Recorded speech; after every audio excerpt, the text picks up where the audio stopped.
Hello viewers, good evening to everyone. Welcome back to another video class.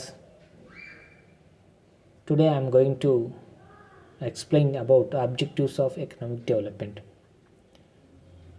ఈరోజు నేను ఆర్థికాభివృద్ధి యొక్క ప్రధానమైనటువంటి లక్ష్యాల గురించి ఈ వీడియో క్లాస్లో వివరిస్తాను. సో మరి 1947 ఆగస్టు 15 నాడు సుదీర్ఘ పోరాటానంతరం మన భారతదేశానికి రాజకీయ స్వతంత్రం లభించింది. కానీ ఆర్థిక స్వతంత్రం అనేటువంటిది లభించలేదు. సమాజంలో ఎక్కువ మంది ప్రజలకి సరైనటువంటి పౌష్టికాహారం అనేటువంటిది లభించట్లేదు. అధిక జనాభా కారణంగా అనేక రకాలైనటువంటి ఆర్థిక సాంఘిక సమస్యలు అనేటువంటివి దేశంలో ఉన్నాయి. పేదరికం కావచ్చు, నిరుద్యోగిత కావచ్చు, అసమానతలు కావచ్చు, ఇట్లా అనేక రకాలైనటువంటి ఆర్థిక సాంఘిక సమస్యలను ఆనాడు మనం ఎదుర్కోవటం అనేటువంటిది జరిగింది. కాబట్టి సుదీర్ఘ పోరాటానంతరం రాజకీయ స్వతంత్రం పొందిన తర్వాత మన దేశంలో ఉన్నటువంటి పాలకులు కావచ్చు, ఆర్థికవేత్తలు కావచ్చు, మేధావులు కావచ్చు, మరి ఈ సమస్యలన్నింటికీ పరిష్కార మార్గం ఏమిటి అంటే వేగవంతంగా ఆర్థిక అభివృద్ధిని సాధించాలని వీళ్ళు భావించటం అనేటువంటిది జరిగింది. కాబట్టి త్వరితగతిన ఆర్థికాభివృద్ధిని సాధించినప్పుడే ఈ సమస్యలన్నింటినీ అధిగమించవచ్చు అని ఆనాడున్నటువంటి వీళ్ళందరూ కూడా భావించటం అనేటువంటిది జరిగింది అని చెప్తున్నాం. కాబట్టి వెనుకబడినటువంటి దేశాలు త్వరితగతిన ఆర్థికాభివృద్ధిని సాధించాలంటే అందుకు అవసరమైనటువంటి లక్ష్యాలను నిర్ణయించుకోవాలి. అంటే ఎటువంటి లక్ష్యాలను నిర్ణయించుకున్నట్లయితే వేగవంతంగా ఆర్థికాభివృద్ధిని సాధించడానికి అవకాశం ఉంటుందో అటువంటి లక్ష్యాలను ఆ దేశాలు నిర్ణయించుకున్నట్లయితే వేగవంతంగా త్వరితగతిన ఆర్థికాభివృద్ధిని సాధించడానికి అవకాశం అనేటువంటిది ఉంటుంది. కాబట్టి ఎటువంటి లక్ష్యాలను నిర్ణయించుకోవాలి? నెంబర్ 1, ప్రతి దేశం కూడా అంటే వేగవంతంగా ఆర్థికాభివృద్ధిని సాధించాలంటే ప్రధానంగా ఈ లక్ష్యాలను నిర్ణయించుకోవాలి. నెంబర్ 1 ఏమని చెప్తున్నాం? జాతీయ తలసరి ఆదాయాలను పెంచుకోవడానికి ప్రయత్నం చేయాలి. నెంబర్ 2, దేశంలో ప్రజల మధ్య ఆదాయ సంపద పంపిణీలో ఉన్నటువంటి అసమానతలను తొలగించడానికి ప్రయత్నం చేయాలి.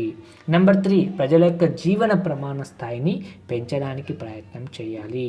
నెంబర్ 4, పెట్టుబడిని పెంచడానికి ప్రయత్నం చేయాలి. దేశ ఆర్థికాభివృద్ధిలో పెట్టుబడి కీలకమైనటువంటి పాత్రను పోషిస్తుంది. కాబట్టి పెట్టుబడిని పెంచడం ద్వారా త్వరితగతిన ఆర్థికాభివృద్ధిని సాధించవచ్చు. అదేవిధంగా ఉద్యోగిత స్థాయిని, ఉపాధి కల్పనను పెంచడం ద్వారా, సంపూర్ణ ఉద్యోగితను సాధించడం ద్వారా ఆర్థికాభివృద్ధిని సాధించవచ్చు. అదేవిధంగా దేశంలో వివిధ ప్రాంతాల మధ్య ఉన్నటువంటి అసమానతలను తొలగించడం ద్వారా, అదేవిధంగా ఆర్థిక వ్యవస్థ స్వయం పోషకత్వాన్ని సాధించడం ద్వారా, అదేవిధంగా పారిశ్రామికీకరణ, ఆధునికీకరణను సాధించడం ద్వారా ఈ దేశాలు వేగవంతంగా ఆర్థిక అభివృద్ధిని సాధించవచ్చు. కాబట్టి వెనకబడిన దేశాలు త్వరితగతిన ఆర్థిక అభివృద్ధిని సాధించాలంటే అందుకోసమైనటువంటి కొన్ని లక్ష్యాలను నిర్ణయించుకోవాలి.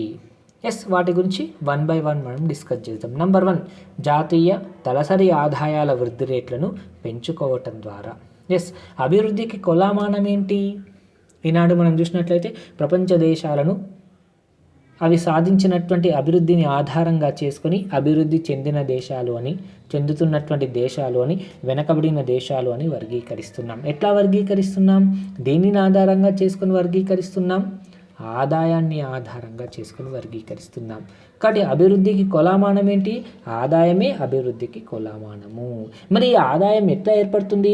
వస్తు సేవల ఉత్పత్తి వల్ల ఆదాయం అనేటువంటిది ఏర్పడుతుంది. కాబట్టి ఒక దేశం వేగవంతంగా ఆర్థిక అభివృద్ధిని సాధించాలంటే ఖచ్చితంగా దేనిని పెంచుకోవడానికి ప్రయత్నం చేయాలి? జాతీయ తలసరి ఆదాయాలను వృద్ధి చేసుకోవడానికి ప్రయత్నం చేయాలి. కాబట్టి ప్రతి ఆర్థిక వ్యవస్థ యొక్క ప్రధానమైనటువంటి లక్ష్యం ఏంటి?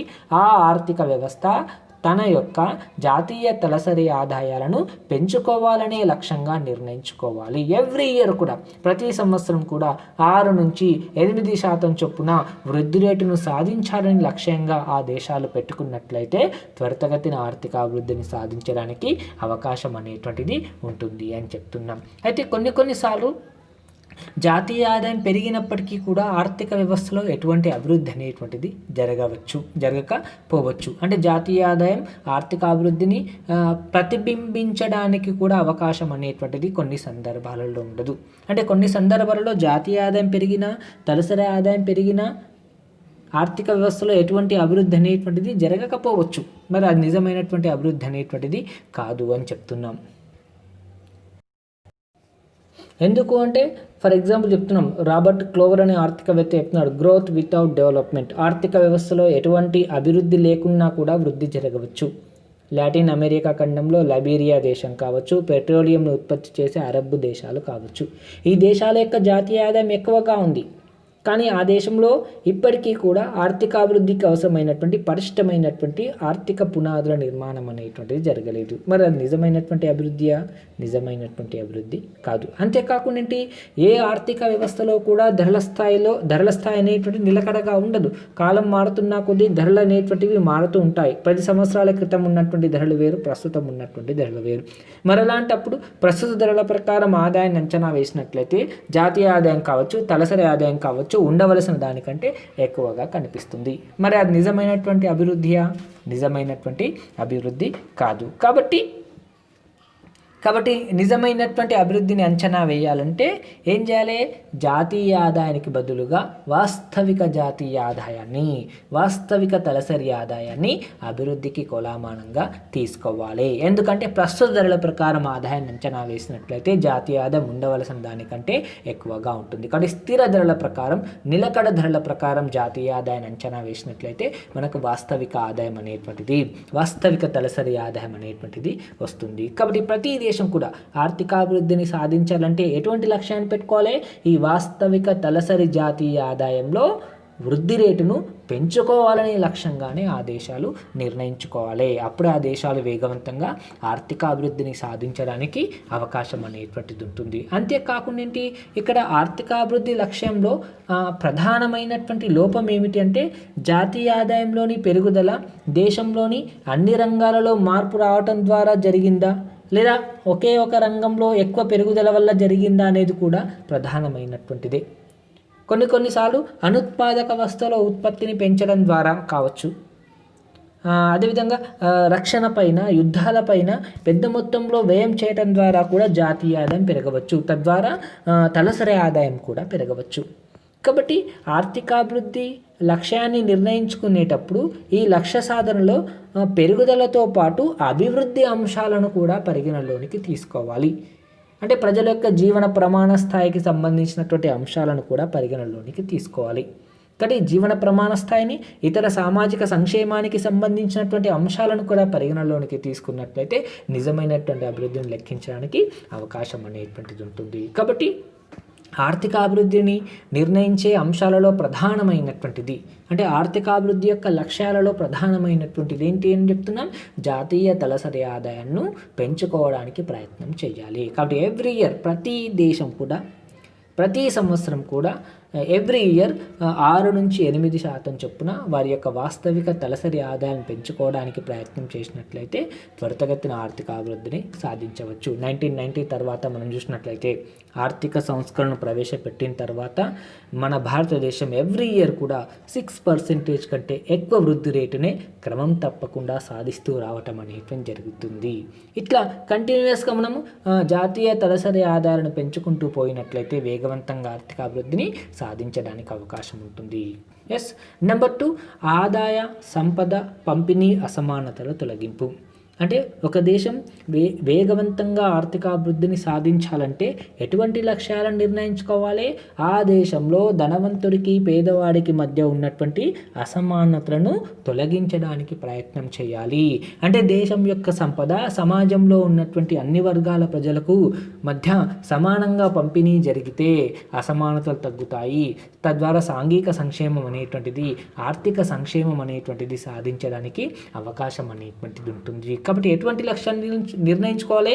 దేశంలో ఆర్థిక అసమానతలు తగ్గేటట్లు ఆదాయ పంపిణీ అనేటువంటిది జరగాలి. జరిగినప్పుడే ఆర్థిక సంక్షేమం అనేటువంటిది పెరుగుతుంది. కానీ మనలాంటి అభివృద్ధి చెందుతున్నటువంటి దేశాలలో ఆదాయ సంపదలలో వ్యత్యాసాలు అనేటువంటివి ఎక్కువగా ఉంటున్నాయి.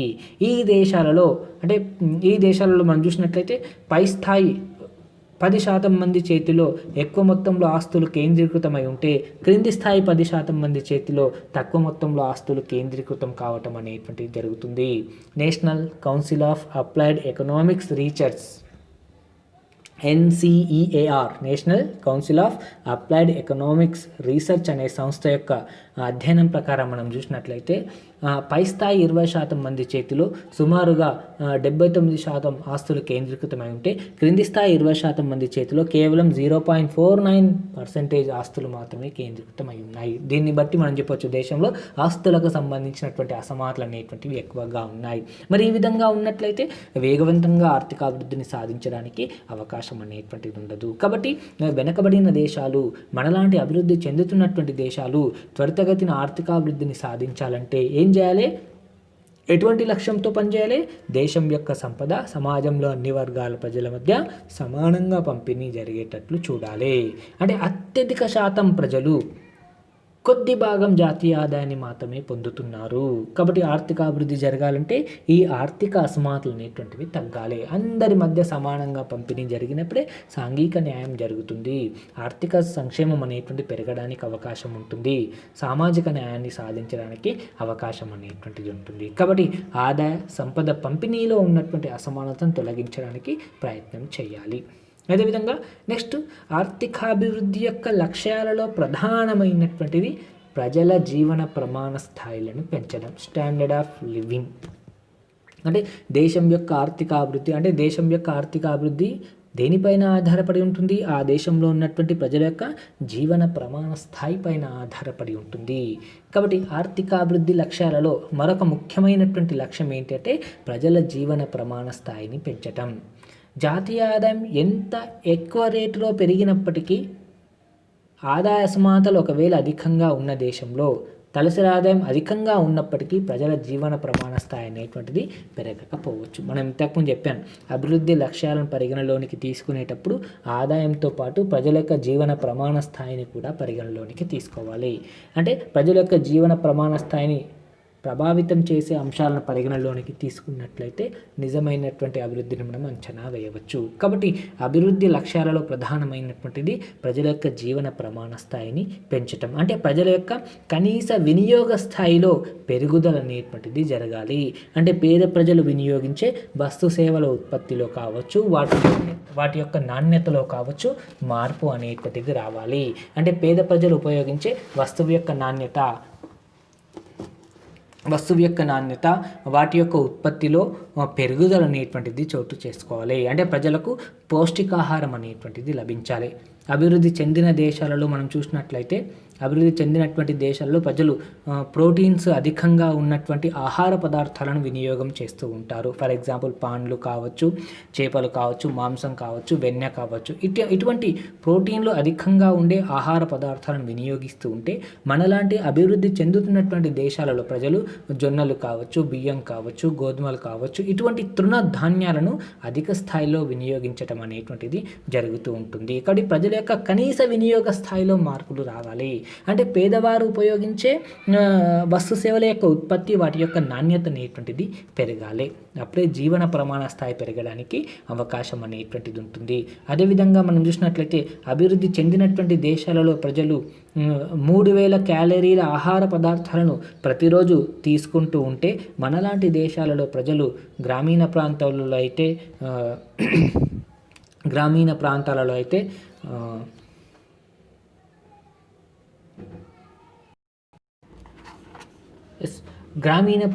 అయితే ఒక వ్యక్తి ఒకరోజు 2400 క్యాలరీలు, నగరాలలో అయితే ఒక వ్యక్తి ఒకరోజు 2100 క్యాలరీల ఆహారాన్ని తీసుకోవటం అనేటువంటిది జరుగుతుంది. అంటే అభివృద్ధి చెందిన దేశాలతో మనం పోల్చి చూసినట్లయితే మనలాంటి అభివృద్ధి చెందుతున్నటువంటి దేశాలలో ప్రతి వ్యక్తి కూడా తీసుకునే క్యాలరీలు అనేటువంటివి చాలా తక్కువగా ఉన్నాయని చెప్తున్నాను. కాబట్టి వీటి యొక్క కనీస వినియోగ స్థాయిలో మార్పులు అనేటువంటివి రావాలి. కాబట్టి పేద ప్రజలు ఉపయోగించే ముఖ్యంగా పేదరికంలో మగ్గుతున్నటువంటి ప్రజల జీవన ప్రమాణం అనేటువంటిది పెరగాలి. వారు వినియోగించే వస్తు సమ్మేళనంలో గుణాత్మకమైనటువంటి మార్పు అనేటువంటిది రావాలి. కాబట్టి ప్రజల విద్య కావచ్చు, వైద్యం కావచ్చు, ఆరోగ్యం కావచ్చు, ఉపాధి సౌకర్యాలు కావచ్చు, శ్రామికులు పనిచేసే పని గంటలు కావచ్చు, వారికి లభించే విశ్రాంతి కావచ్చు, వారి తలసరి ఆదాయంలో కావచ్చు, దేశంలో ఉత్పత్తి అయ్యే వస్తు సేవల లభ్యతపై కావచ్చు, ప్రజల యొక్క జీవన ప్రమాణ స్థాయి అనేటువంటిది ఆధారపడి ఉంటుంది. కాబట్టి ఇవన్నీ పెరిగినప్పుడే, జీవన ప్రమాణ స్థాయి పెరిగితే ప్రజల ఆయుర్దాయం పెరుగుతుంది. అందుకే అభివృద్ధి చెందుతున్నటువంటి దేశాలలో ప్రజల జీవన ప్రమాణ స్థాయిని పెంచాలనే లక్ష్యంగా నిర్ణయించుకున్నట్లయితే ఆ దేశాల ఆర్థిక అభివృద్ధిని సాధించవచ్చు. కాబట్టి ఇక్కడ ప్రజల యొక్క జీవన ప్రమాణ స్థాయి అనేక అంశాలపైన ఆధారపడి ఉంటుంది. ఏమని చెప్తున్నాం? ప్రజల విద్య, వైద్య, ఆరోగ్య సదుపాయాలపైన, ఉపాధి సౌకర్యాలపైన, శ్రామికుల యొక్క పని గంటలపైన, వారికి లభించే విశ్రాంతి పైన, వారి యొక్క ఆదాయం పైన ఆధారపడి ఉంటుంది. వారు ఉపయోగించే కనీస వస్తు సేవలపైన ఆధారపడి ఉంటుంది. కాబట్టి వీటన్నింటిని పెంచుకోవడానికి ప్రయత్నం చేసినట్లయితే వారి యొక్క జీవన ప్రమాణ స్థాయి అనేటువంటిది పెరుగుతుంది. కానీ ప్రజల యొక్క జీవన ప్రమాణ స్థాయిలో పెరుగుదల ఆర్థిక అభివృద్ధికి సూచికగా మనము పరిగణించడానికి అవకాశం అనేటువంటిది ఉంటుంది అని చెప్తున్నాను. అదేవిధంగా పెట్టుబడిని పెంచడం ద్వారా కాబట్టి ఆర్థికాభివృద్ధి యొక్క లక్ష్యాలలో ప్రధానమైనటువంటిది ఏంటి అంటే పెట్టుబడిని పెంచడం ద్వారా. పెట్టుబడిని పెంచడం ఆర్థికాభివృద్ధి యొక్క మరొక ప్రధానమైనటువంటి లక్ష్యం అని చెప్పవచ్చు. ఎందుకంటే పెట్టుబడి పెరిగితే మూలధన కల్పన జరిగి ఉద్యోగ ఉపాధి అవకాశాలు పెరిగి ఉత్పత్తులు పెరిగి ఆదాయం పెరగడానికి అవకాశం ఉంటుంది. కాబట్టి అధిక పెట్టుబడి అనేటువంటిది అభివృద్ధికి ప్రధానమైనటువంటి కారణం అని చెప్పవచ్చు. మానవుడికి సంతులిత ఆహారం ఎంతైతే ముఖ్యమో మానవునికి సంతులిత ఆహారం ఎంతైతే ముఖ్యమో ఆర్థిక వ్యవస్థకు సంతులిత పెట్టుబడులు కూడా అంతే ముఖ్యం. ఎందుకంటే ఆర్థిక వ్యవస్థలో ఉత్పత్తిని, ఉద్యోగితను, ఆదాయాన్ని పెంచడంలో పెట్టుబడి కీలకమైనటువంటి పాత్రను పోషిస్తుంది. సరైనటువంటి పెట్టుబడులు జరిగినట్లయితే మూలధన సంచయనం అనేటువంటిది పెరిగి ఉద్యోగ ఉపాధి అవకాశాలు పెరిగి ఉత్పత్తులు పెరిగి ఆదాయం పెరగడానికి అవకాశం అనేటువంటిది ఉంటుంది. ఫర్ ఎగ్జాంపుల్, ఒక చెరువు గట్టు పైన మనం కూర్చొని చెరువులోకి మనం ఒక రాయి విసిరినట్లయితే ఆ రాయి పడ్డ ప్రదేశంలో మెల్లగా అలలు ప్రారంభమవుతాయి. ఆ విధంగా ప్రారంభమైనటువంటి అలలు మెల్లగా ఆ చెరువు మొత్తాన్ని కూడా వ్యాపించడానికి అవకాశం ఉంటుంది. కాబట్టి ఇక్కడ కూడా ఆర్థిక వ్యవస్థలో సరైనటువంటి పెట్టుబడులు జరిగినట్లయితే దాని యొక్క ఫలితం అనేటువంటిది ఆర్థిక వ్యవస్థ మొత్తం మీద కూడా ఏర్పడడానికి అవకాశం అనేటువంటిది ఉంటుంది. కాబట్టి అయితే పెట్టుబడి వల్ల కొన్నిసార్లు ఉత్పత్తి పెరగవచ్చు, కానీ ఆర్థిక వ్యవస్థలో ఎటువంటి అభివృద్ధి కూడా జరగవచ్చు. కాబట్టి ఇది కూడా ఒక రకమైనటువంటి విమర్శ ఉంది. పెట్టుబడి పెరిగినంత మాత్రాన ఆర్థిక అభివృద్ధి అనేటువంటిది జరగదు. ఎందుకంటే ఎటువంటి ప్రాధాన్యత లేని రంగాలలో పెట్టుబడులు పెట్టినా, విలాస వస్తువుల యొక్క ఉత్పత్తిలో పెట్టుబడులు పెట్టినా, అంటే విలాసవంతమైనటువంటి వస్తువులు, సౌకర్యవంతమైనటువంటి వస్తువులను ఉత్పత్తి చేసే పరిశ్రమలలో పెట్టుబడులు పెట్టినా, యుద్ధ సామాగ్రి, రక్షణ సామాగ్రి వంటి పరిశ్రమలలో పెట్టుబడి పెంచడం ద్వారా ఉత్పత్తిని, ఉద్యోగితను పెంచవచ్చు. కానీ దానివల్ల ఆర్థిక వ్యవస్థలో ఎటువంటి అభివృద్ధి అనేటువంటిది జరగదు. కాబట్టి ఒక ఆర్థిక వ్యవస్థకు ఏ వస్తువుల సముదాయం అయితే అవసరమో, ఎటువంటి పరిశ్రమలలో పెట్టుబడులు పెడితే అభివృద్ధిని సాధించడానికి అవకాశం ఉంటుందో అలాంటి పరిశ్రమలలోనే పెట్టుబడులు పెట్టాలి, అలాంటి వస్తు సముదాయాలలోనే పెట్టుబడులు పెట్టాలి. అప్పుడే ఆర్థికాభివృద్ధి జరగడానికి అవకాశం అనేటువంటిది ఉంటుంది. కాబట్టి వినియోగ మూలధన వస్తువులను ఉత్పత్తి చేసే రంగాలలో పెట్టుబడులు పెట్టాలి. ముఖ్యంగా దేశ ఆర్థిక అభివృద్ధికి అవసరమైనటువంటి ఇనుము కావచ్చు, ఉక్కు కావచ్చు, విద్యుత్ శక్తి కావచ్చు, రవాణా కావచ్చు, ఇంధనం కావచ్చు, నీరు కావచ్చు, మార్కెటింగ్ కావచ్చు, ప్రజల యొక్క నిత్యావసర వస్తువులను ఉత్పత్తి చేసే పరిశ్రమలలో పెట్టుబడులు పెట్టాలి.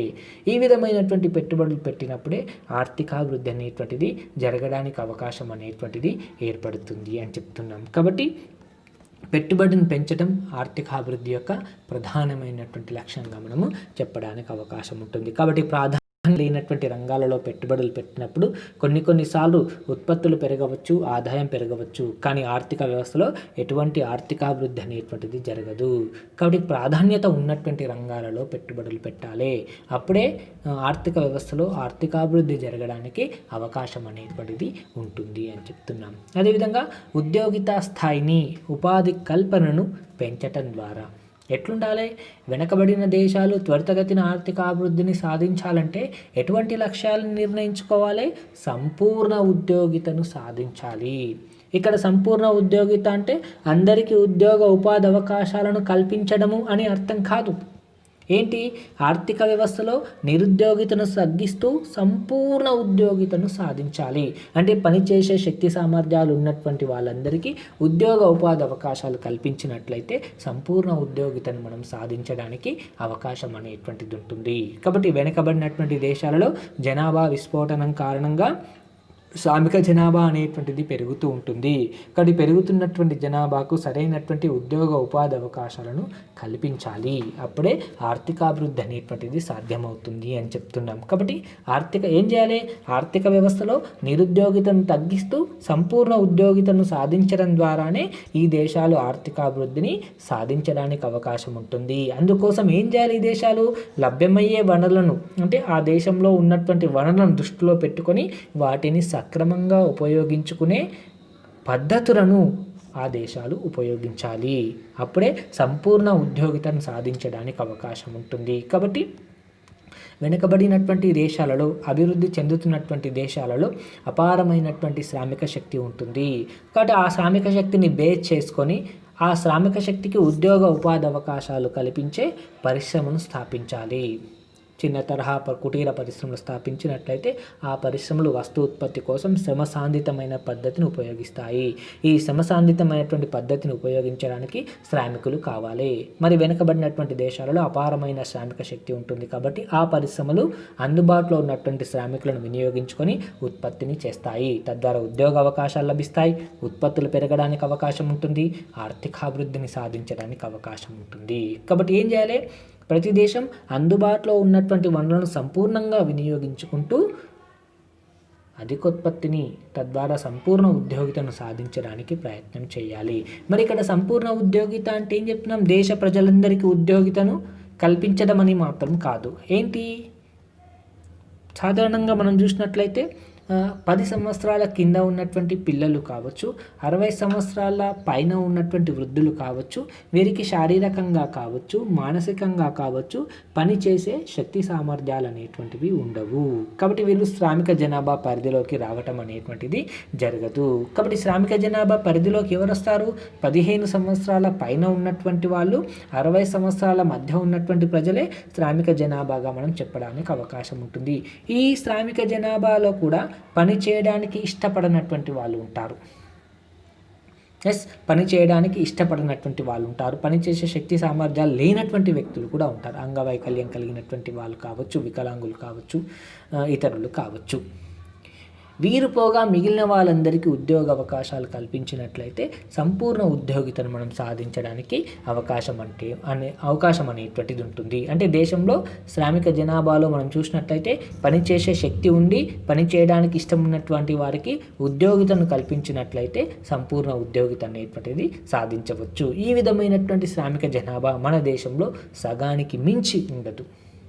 ఆఫ్కోర్స్ ఇప్పుడు చెప్పాలంటే మొత్తం జనాభాలో 60% శ్రామిక జనాభా అనేటువంటిది మన దేశంలో ఉంది. వారికి ఉద్యోగ ఉపాధి అవకాశాలు కల్పిస్తే సంపూర్ణ ఉద్యోగితను సాధించవచ్చు. కొంచెం ఇబ్బందికరమైనటువంటి పరిస్థితి, ఎందుకంటే అంతమందికి ఉద్యోగ అవకాశాలు కల్పించాలంటే ఏ ఆర్థిక వ్యవస్థకైనా శక్తికి మించినటువంటి పని అవుతుంది. కాబట్టి అన్ని అంశాలను పరిగణలోనికి తీసుకొని అందుబాటులో ఉన్నటువంటి శ్రామిక జనాభాకు, అంటే 15 నుంచి 60 సంవత్సరాల మధ్య వయసు లోపల పనిచేయాలనే కోరిక, పనిచేసే శక్తి సామర్థ్యాలు ఉన్నటువంటి వాళ్ళందరికీ ఉద్యోగ ఉపాధి అవకాశాలు కల్పిస్తే మనం సంపూర్ణ ఉద్యోగితను సాధించవచ్చు. అప్పుడే దేశం అభివృద్ధి పథంలో పయనించడానికి అవకాశం అనేటువంటిది ఉంటుంది అని చెప్తున్నాం.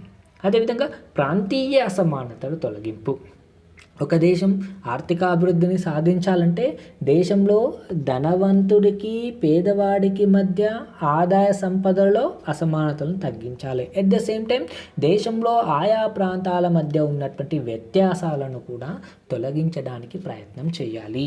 అంటే ప్రాంతీయ అసమానతలను తొలగించడానికి ప్రయత్నం చేయాలి. ఎందుకంటే ఒక దేశంలో అన్ని ప్రాంతాలు కూడా ఒకే విధంగా ఆర్థిక అభివృద్ధిని సాధించి ఉండవు. కొన్ని ప్రాంతాలు వేగవంతంగా ఆర్థిక అభివృద్ధిని సాధిస్తుంటే మరికొన్ని ప్రాంతాలు అభివృద్ధిలో పూర్తిగా వెనుకబడిపోవటం జరుగుతుంది. కాబట్టి దేశంలో ఆయా ప్రాంతాల మధ్య ప్రాంతీయ అసమానతలు ఏర్పడుతున్నాయి. ఈ అసమానతలను తొలగించడానికి అవసరమైనటువంటి చర్యలను ప్రభుత్వాలు తీసుకోవాలి. ఫర్ ఎగ్జాంపుల్, తరగతి గదిలో అందరి విద్యార్థుల ప్రతిభ ఒకే విధంగా ఉండదు. కొందరు అధిక ప్రజ్ఞావంతులు ఉంటారు, కొందరు మధ్య ప్రజ్ఞావంతులు ఉంటారు, కొందరు తక్కువ ప్రజ్ఞావంతులు ఉంటారు. కానీ సాధన చేయటం ద్వారా ఏ విద్యార్థి అయినా తన యొక్క ప్రజ్ఞను, తన యొక్క ప్రతిభా పాఠవాలను పెంచుకోవడానికి అవకాశం అనేటువంటిది ఉంటుంది. కాబట్టి నిరంతరం మనం నేర్చుకోవడానికి ప్రయత్నం చేయాలి. నేర్చుకోవాలనే తపన మనలో ఉండాలి. ఉంటేనే అప్పుడు మనం కూడా అందరితో పాటు మన యొక్క ప్రతిభను పెంచుకొని అందరికీ మనం పోటీ ఇవ్వడానికి అవకాశం అనేటువంటిది ఉంటుంది. కాబట్టి ఇట్లా దేశంలో ఆయా ప్రాంతాలు కూడా ఒకే విధమైనటువంటి అభివృద్ధిని సాధించి ఉండవు. కొన్ని ప్రాంతాలు అధికంగా అభివృద్ధి చెందటం, మరికొన్ని ప్రాంతాలు వెనుకబడి ఉండటం జరుగుతుంది. ఫర్ ఎగ్జాంపుల్, మన భారతదేశాన్ని మనం పరిగణలోనికి తీసుకున్నట్లయితే 5 రాష్ట్రాలు మాత్రమే అభివృద్ధి చెందాయి. కోర్స్ మిగిలిన రాష్ట్రాలు వివిధ దశల్లో ఉన్నాయని కూడా మనం చెప్పొచ్చు. ముఖ్యంగా మనం చూసినట్లయితే 1990 తర్వాత ఆర్థిక సంస్కరణలను ప్రవేశపెట్టిన తర్వాత ఢిల్లీ కావచ్చు, అదేవిధంగా గోవా కావచ్చు, ఇటువంటి రాష్ట్రాలు వేగవంతంగా ఆర్థిక అభివృద్ధిని సాధిస్తే ఒరిస్సా కావచ్చు, బీహార్ కావచ్చు, అస్సాం వంటి రాష్ట్రాలు అభివృద్ధిలో వెనుకబడటం అనేటువంటిది జరిగింది. కాబట్టి ఆయా ప్రాంతాల మధ్య వ్యత్యాసాలు ఏర్పడుతున్నాయి. అంతేకాకుండా రాష్ట్రంలో వివిధ జిల్లాల మధ్య కూడా ప్రాంతీయ వ్యత్యాసాలు అనేటువంటివి ఉన్నాయి. సో వీటన్నింటిని కూడా తగ్గించడానికి ప్రయత్నం అనేటువంటిది చేయాలి. కాబట్టి ఇవన్నీ తగ్గించాలంటే ఏం చేయాలి? వెనకబడి పారిశ్రామిక వికేంద్రీకరణ జరగాలి. అంటే వెనుకబడినటువంటి ప్రాంతాలలో పారిశ్రమలు స్థాపించడానికి అవసరమైనటువంటి మౌలిక సౌకర్యాలను ప్రభుత్వాలు కల్పించాలి. సో వెనుకబడినటువంటి ప్రాంతాలలో, చిన్న చిన్న పట్టణాలలో, చిన్న చిన్న నగరాలలో ఎవరైనా పరిశ్రమలు స్థాపించడానికి ముందుకు వచ్చినట్లయితే వారికి తక్కువ వడ్డీ రేటుకే పరపతి సౌకర్యాలను అందించాలి. వారికి అవసరమైనటువంటి బ్యాంకింగ్ సౌకర్యాలను, రవాణా సదుపాయాలను, విద్యుత్ శక్తి సదుపాయాలను, ఇతర మౌలిక సదుపాయాలను ప్రభుత్వాలు కల్పించాలి. ఆ పరిశ్రమలు ఉత్పత్తి చేసే వస్తువులపైన తక్కువ పన్ను విధించాలి. ఉద్యమదారులను ప్రోత్సహించడం కోసం రాయితీలను ప్రకటించాలి. ఇట్లా ప్రకటించినట్లయితే వెనుకబడినటువంటి ప్రాంతాలలో పరిశ్రమలను స్థాపించడానికి ఉద్యమదారులు ఉత్సాహవంతంగా ముందుకు వస్తారు. ఫలితంగా ఆ ప్రాంతంలో ఉన్నటువంటి నిరుద్యోగులకు ఉద్యోగ ఉపాధి అవకాశాలు లభిస్తాయి. తద్వారా ఆ ప్రాంతం అభివృద్ధి చెందడానికి అవకాశం అనేటువంటిది ఉంటుంది. కాబట్టి ఆయా ప్రాంతాలలో అవస్థాపన సౌకర్యాలను పెంపొందించడానికి ప్రయత్నం చేసినట్లయితే ఈ అసమానతలను తొలగించడానికి అవకాశం ఉంటుంది. కాబట్టి మాజీ రాష్ట్రపతి ఏపీజే అబ్దుల్ కలాం గారు గ్రామాలు అభివృద్ధికి పట్టుకొమ్మలు కాబట్టి provision of urban facilities in rural areas, పుర అనే పథకాన్ని సూచించాడు. అంటే పట్టణ ప్రాంతాలలో ఆర్థిక అభివృద్ధి కోసం మీరు ఎటువంటి మౌలిక సౌకర్యాలను అయితే కల్పిస్తున్నారో ఆ సౌకర్యాలన్నీ కూడా గ్రామీణ ప్రాంతాలలో కల్పించినట్లయితే ఆ ప్రాంతాలు కూడా అభివృద్ధి చెందడానికి అవకాశం అనేటువంటిది ఉంటుంది. తద్వారా ఆయా ప్రాంతాల మధ్య ఉన్నటువంటి అసమానతలు అనేటువంటివి తొలగిపోవడానికి అవకాశం అనేటువంటిది ఉంటుంది అని చెప్తున్నాం. అదేవిధంగా స్వయం పోషకత్వాన్ని సాధించాలి. ఆర్థిక వ్యవస్థ ఎట్లుండాలి?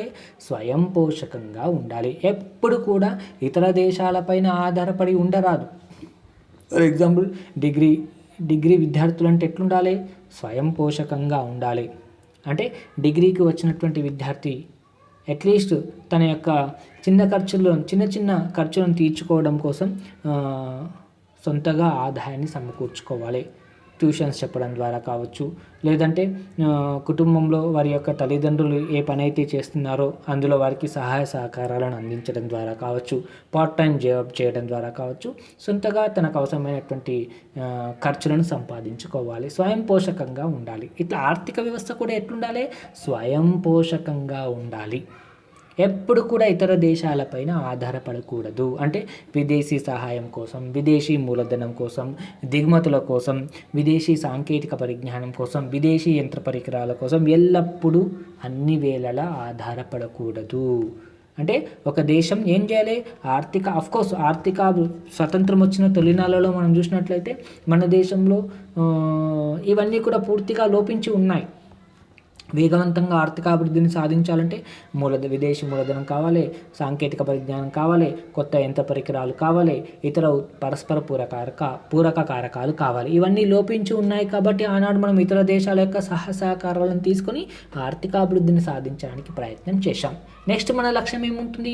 ఒకవేళ వెనకబడినటువంటి దేశాలు ఏమైనా ఉన్నట్లయితే వాటికి మనం ఇదే విధమైనటువంటి సహాయాన్ని వారికి కూడా అందించటం జరుగుతుంది. కాబట్టి ప్రారంభంలో మనం చూసినట్లయితే దేశ ఆర్థిక అభివృద్ధి ప్రక్రియలో ప్రారంభంలో మనము వేగవంతంగా ఆర్థిక అభివృద్ధిని సాధించడం కోసం ఇతర దేశాలపైన ఆధారపడటం అనేటువంటి జరిగింది. ఆ తర్వాత స్వయం పోషకత్వాన్ని సాధించుకోవాలి. కాబట్టి లేనట్లయితే అమూల్యమైనటువంటి విదేశీ మారక నిల్వలు తరిగిపోవడానికి అవకాశం ఉంటుంది, చెల్లింపుల శేషంలో అసమతౌల్యం ఏర్పడడానికి అవకాశం ఉంటుంది, రుణభారం పెరగడానికి అవకాశం ఉంటుంది, తద్వారా కోట్లాది రూపాయలు వడ్డీ రూపంలో చెల్లించవలసినటువంటి పరిస్థితి అనేటువంటిది ఏర్పడుతుంది. అందుకోసం ఏం చేయాలి? ఎగుమతి ప్రోత్సాహక విధానాన్ని, దిగుమతి ప్రత్యామ్నాయ విధానాన్ని పాటించాలి. ఎస్, కాబట్టి ఏం చేయాలి? ఆర్థిక వ్యవస్థ స్వయం పోషకంగా ఉండాలి. ఎట్లుండాలి? అట్లీస్ట్ ఆ దేశ ప్రజలకు అవసరమైనటువంటి వినియోగ వస్తువులను కావచ్చు, మూలధన వస్తువులను కావచ్చు, తనంతటే తానుగా లేదంటే తక్కువగా ఇతర దేశాలపైన ఆధారపడి ఉత్పత్తి చేసుకున్నట్లయితే ఆ దేశం స్వయం పోషకం అవ్వడానికి అవకాశం అనేటువంటిది ఉంటుంది. కాబట్టి డిగ్రీ ఫైనల్ ఇయర్కి వచ్చినటువంటి విద్యార్థి పేరెంట్స్ పైన ఆధారపడకుండా తన యొక్క చిన్న చిన్న అవసరాలను తీర్చుకోవడం కోసం అవసరమైనటువంటి ప్యాకెట్ మనీని అతడే సొంతగా కష్టపడి పనిచేసి సంపాదించుకోవాలి. వాడు స్వయం పోషకుడు అని చెప్పవచ్చు. ఇక్కడ కూడా ఆర్థిక వ్యవస్థ ఎట్లుండాలి? ఇక్కడ కూడా స్వయం పోషకంగా ఉండాలి. అంటే ఆ దేశ ప్రజలకు అవసరమైనటువంటి వినియోగ వస్తువులను, మూలధన వస్తువులను ఆ దేశమే తనంతట తానుగానే స్వంతగా తయారు చేసుకోవాలి. లేదంటే తక్కువగా ఇతర దేశాలపైన ఆధారపడి తయారు చేసుకున్నట్లయితే, ఉత్పత్తి చేసుకున్నట్లయితే ఆ దేశం స్వయం పోషకం కావడానికి అవకాశం అనేటువంటిది ఉంటుంది. కాబట్టి ఆర్థిక వ్యవస్థ ఎట్లుండాలి? స్వయం పోషకంగా ఉండాలి. ఒకవేళ స్వయం పోషకంగా లేకపోయినట్లయితే అనేక రకాలైనటువంటి ఇబ్బందులు తలెత్తడానికి అవకాశం ఉంటుంది. ఇతర దేశాలపైన ఎక్కువగా ఆధారపడవలసినటువంటి అవసరం ఏర్పడుతుంది. ఫలితంగా ఏమవుతుంది? అమూల్యమైనటువంటి మారక నిల్వలు అనేటువంటివి తరిగిపోవడానికి అవకాశం అనేటువంటిది ఉంటుంది. తద్వారా అనేక రకాలైనటువంటి సమస్యలు అనేటువంటివి ఉత్పన్నమవుతాయి అని చెప్తున్నాం. ఎస్, కాబట్టి ఎట్లుండాలి? స్వయం పోషకంగా ఉండాలి. అదేవిధంగా పారిశ్రామికీకరణను, ఆధునికీకరణను సాధించాలి. ఎట్లుండాలి? ఆర్థికాభివృద్ధి లక్ష్యాలలో ప్రధానమైనటువంటిది ఏమని చెప్తున్నాం? పారిశ్రామికీకరణ, ఆధునికీకరణ సాధించాలి. ఎందుకంటే ఇంతకుముందు చెప్తున్నాం, అభివృద్ధి చెందినటువంటి దేశాలలో పట్టణ ప్రాంతాలు ఆర్థికాభివృద్ధికి దోహదం చేస్తే పల్లె ప్రాంతాలు ఆర్థికాభివృద్ధికి ఆటంకాన్ని కలిగిస్తున్నాయి. ఎందుకంటే పల్లె ప్రాంతాలలో ఆధునికీకరణ జరగట్లేదు, పారిశ్రామికీకరణ జరగట్లేదు. కాబట్టి అవి అభివృద్ధికి ఆటంకాన్ని కలిగిస్తున్నాయి. కాబట్టి ఎట్లుండాలి? పారిశ్రామికీకరణను, ఆధునికీకరణను సాధించాలి. కాబట్టి త్వరితగతిన ఆర్థికాభివృద్ధిని సాధించాలంటే ఖచ్చితంగా పారిశ్రామికీకరణ జరగాలి. పారిశ్రామిక ప్రగతి లేకుండా ఒక దేశం సంపూర్ణ అభివృద్ధిని సాధించడం చాలా కష్టం. కాబట్టి దేశంలో ఇతర రంగాలతో పాటు పారిశ్రామిక రంగం కూడా అభివృద్ధి చెందాలి. ఎస్, ప్రధానంగా 3 రంగాలు ఉంటాయి. వ్యవసాయ రంగం ఉంటుంది, పారిశ్రామిక రంగం ఉంటుంది, సేవా రంగం ఉంటుంది. స్వతంత్రం వచ్చి 73 సంవత్సరాలు అయిపోయినప్పటికీ ఇప్పటికీ మన భారత ఆర్థిక వ్యవస్థకు వెన్నెముక అంటే వ్యవసాయ రంగమే అని చెప్తున్నాం. కాబట్టి ఒక దేశం సంపూర్ణ ఆర్థిక అభివృద్ధిని సాధించాలంటే వ్యవసాయ రంగంతో పాటు ఇతర రంగాల యొక్క అభివృద్ధి జరగాలి. అంటే పారిశ్రామిక రంగం యొక్క అభివృద్ధి జరగాలి. అంటే దేశంలో 50% వరకు జాతీయ ఆదాయాన్ని పారిశ్రామిక రంగం అందించగలగాలి. అలాగే పారిశ్రామిక రంగంలో పనిచేసే శ్రామిక శక్తికి ఉపాధి అవకాశాలు అనేటువంటివి పెరగాలి. వ్యవసాయ రంగంలో ఉన్నటువంటి అనవసరమైన శ్రామికులు ఎవరైతే ఉన్నారో, ప్రచ్ఛన్న నిరుద్యోగులు ఎవరైతే ఉన్నారో వారిని పారిశ్రామిక సేవా రంగాలకు తరలించాలి. ఆ విధంగా తరలించడానికి ప్రభుత్వాలు పాటుపడాలి. అందుకు అవసరమైనటువంటి విధానాలను ప్రభుత్వాలు రూపొందించుకోవాలి. కానీ పారిశ్రామికీకరణ ద్వారానే ఆధునికీకరణ సాధ్యమవుతుంది. అప్పుడే పట్టణీకీకరణ జరుగుతుంది. కానీ పారిశ్రామిక ప్రాధాన్యత పెరిగినప్పుడే సేవా రంగం కూడా విస్తృతం కావడానికి అవకాశం అనేటువంటిది ఉంటుంది. అప్పుడే ఆర్థికాభివృద్ధి అనేటువంటిది జరగడానికి అవకాశం అనేటువంటిది ఉంటుంది. కాబట్టి ఏం చేయాలి? పారిశ్రామికీకరణను, ఆధునికీకరణను సాధించాలి. కాబట్టి ఖచ్చితంగా ఒక దేశం ఆర్థిక అభివృద్ధిని సాధించాలంటే ఖచ్చితంగా ఆర్థిక వ్యవస్థలో పారిశ్రామికీకరణ జరగాలి అని చెప్తున్నా. కాబట్టి దేశంలో 50% వరకు జాతీయ ఆదాయాన్ని ఏ రంగం అందించగలగాలి? పారిశ్రామిక రంగం అందించగలగాలి. అప్పుడే ఆధునికీకరణ, పట్టణీకీకరణ అనేటువంటిది సాధ్యమవుతుంది అని చెప్తున్నాం. కాబట్టి ఆర్థికాభివృద్ధి ఇటువంటి లక్ష్యాలను నిర్ణయించుకున్నట్లయితే వెనుకబడినటువంటి దేశాలు, అభివృద్ధి చెందుతున్నటువంటి దేశాలు త్వరితగతిన ఆర్థికాభివృద్ధిని సాధించడానికి అవకాశం అనేటువంటిది ఉంటుంది. కాబట్టి వెనుకబడినటువంటి దేశాలు వేగవంతంగా ఆర్థికాభివృద్ధిని సాధించాలంటే అందుకు అవసరమైనటువంటి లక్ష్యాలను నిర్ణయించుకోవాలి. అదేవిధంగా ఆ లక్ష్య సాధనకు ఏ కారకాలైతే ఆటంకాన్ని కలిగిస్తున్నాయో వాటిని గుర్తించాలి. మరి ఎటువంటి కారకాలు ఆర్థికాభివృద్ధికి దోహదం చేస్తాయో వాటిని పటిష్టంగా అమలుపరిచినట్లయితే ఆ దేశాలు త్వరితగతిన ఆర్థికాభివృద్ధిని సాధించడానికి అవకాశం అనేటువంటిది ఉంటుంది అని చెప్తున్నాం. కాబట్టి ఈ లక్ష్యాలను బట్టి చూస్తే, ఈ ఆర్థికాభివృద్ధి లక్ష్యాలను చూస్తే మనకి ఏమర్థమవుతుంది? ఆర్థికాభివృద్ధిని సాధించాలంటే ఆర్థికాభివృద్ధి వ్యూహం కోసం ఏం చేయాల్సి ఉంటుంది? విద్య కావచ్చు, వైద్యం కావచ్చు, ఆరోగ్యం కావచ్చు, వైజ్ఞానం కావచ్చు, సాంకేతిక సౌకర్యాలతో కూడినటువంటి అభ్యున్నతి అనేటువంటిది జరగాలి. ప్రజల యొక్క జీవన ప్రమాణంలో పెరుగుదల అనేటువంటిది తీసుకొని రావాలి. ఇట్లా తీసుకొచ్చినట్లయితే ఆ దేశాల ఆర్థికాభివృద్ధిని సాధించడానికి అవకాశం ఉంటుంది. అంతేకాకుండా వీటన్నింటిని సాధించాలంటే ప్రజల యొక్క వాస్తవిక తలసరి ఆదాయం అనేటువంటిది పెరగాలి. ఎందుకంటే సంక్షేమం అనేటువంటిది ప్రజల యొక్క ఆదాయం పైన ఆధారపడి ఉంటుంది. ప్రజల యొక్క వాస్తవిక ఆదాయం పెరిగినట్లయితే వారి యొక్క వినియోగ వ్యయం పెరుగుతుంది. వినియోగ వ్యయం పెరిగినట్లయితే వారి యొక్క జీవన ప్రమాణ స్థాయి పెరుగుతుంది. ఇక్కడ జీవన ప్రమాణ స్థాయిలో పెరుగుదల దేనికి సూచిక? ఆర్థిక అభివృద్ధికి సూచిక అని చెప్తున్నాం. కాబట్టి ఆర్థికాభివృద్ధి అనేటువంటిది అంతిమ లక్ష్యం కాదు. అది పేదరికం కావచ్చు, నిరుద్యోగిత నిర్మూలనకు కావచ్చు, సమాజ పురోగమనానికి ఒక సాధనం మాత్రమే, ప్రక్రియ మాత్రమే అని మనం గుర్తుపెట్టుకోవాల్సినటువంటి అవసరం అనేటువంటిది ఎంతైనా ఉంది అని చెప్తున్నాం. ఇది ఆర్థికాభివృద్ధి యొక్క ప్రధానమైనటువంటి లక్ష్యాలు. కాబట్టి ఎకనామిక్ డెవలప్మెంట్లో భాగంగా, ఆర్థికాభివృద్ధిలో భాగంగా మనం లాస్ట్ 3 క్లాసెస్లో ఆర్థికాభివృద్ధికి అవరోధం కలిగించే కారకాలు, ఆర్థిక అభివృద్ధిని ప్రభావితం చేసే కారకాలు, ఆర్థికాభివృద్ధి యొక్క ప్రధానమైనటువంటి లక్ష్యాల గురించి మనము చదువుకోవటం అనేది జరిగింది. ఇక్కడ మనకు తలసరి ఆదాయము, వాస్తవిక తలసరి ఆదాయం అనే 2 కాన్సెప్ట్స్ వచ్చాయి. నెక్స్ట్ క్లాస్లో మనం చదువుకుంటాం. PCI పర్ క్యాపిటల్ ఇన్కమ్ తలసరి ఆదాయం అంటే దేశంలో సగటున ప్రతి వ్యక్తికి లభించే ఆదాయాన్ని తలసరి ఆదాయం అని పిలుస్తారు. ఎట్లా వస్తుంది? జాతీయ ఆదాయాన్ని ఆ దేశ జనాభాచే భాగించినట్లయితే తలసరి ఆదాయం వస్తుంది. PCI NI/P. ఇక్కడ PCI అంటే తలసరి ఆదాయం అని అర్థం, NI అంటే జాతీయ ఆదాయము అని అర్థం, P అంటే పాపులేషన్ అని అర్థం. ఇక్కడ వాస్తవిక తలసరి ఆదాయం రియల్ పర్ క్యాపిటల్ ఇన్కమ్ ఎట్లా వస్తుంది? వాస్తవిక జాతీయ ఆదాయాన్ని ఆ దేశ జనాభాచే భాగించినట్లయితే వాస్తవిక తలసరి ఆదాయం వస్తుంది.